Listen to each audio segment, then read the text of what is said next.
सांगमानक सहित नदी को गाधोइबाकु जाई पानी सुअरे भासीगले 3 जण नाबालक।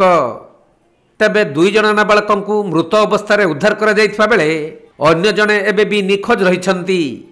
तेणु अग्निशम विभाग पक्षरु निखोज नाबालकंकु खोजाखोजी चलीछि। मिलिथिबा सूचना अनुसार जगतसिंहपुर जिला तीर्तल ब्लॉक अंतर्गत कृष्णानंदपुर पंचायत केउटसाहीर नरहरि बेहरांक पुओ शिशिर बेहरा, धीरेन मल्लिकंक पुओ सौरभ मल्लिक उर्फ सिपुन और अक्षय मल्लिकंक पुओ अमनजीत मल्लिक पाइका नदी को सांग होई गाधोइबा पई जाइथिले। आउ सेमाने गाधौथबा समय रे असावधानता कारणरू जणे नाबालकर गुड़ खसी जाई से पानी रे भासी जाइथिला। यह देखि अन्य 2 नाबालक ताको बंचाइबाकु जाई सेमाने मध्य नदीर प्रखर सुअरे भासी जाइथिले। पर स्थानीय लोक माने प्रथमे शिशिर बेहरा को उद्धार करी निकटस्थ रघुनाथपुर गोष्ठी स्वास्थ्य केन्द्र को नैथिले।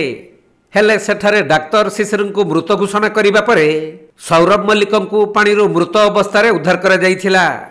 किंतु अमनजीत निखोज रहिथिबारु अग्निशम विभागर कर्मचारी माने ताको खोजाखोजी करुछंती। एपरी अघटन घटिबा परे नदी कूल रे सृष्टि होइथिला अति शोकाकूल परिवेश।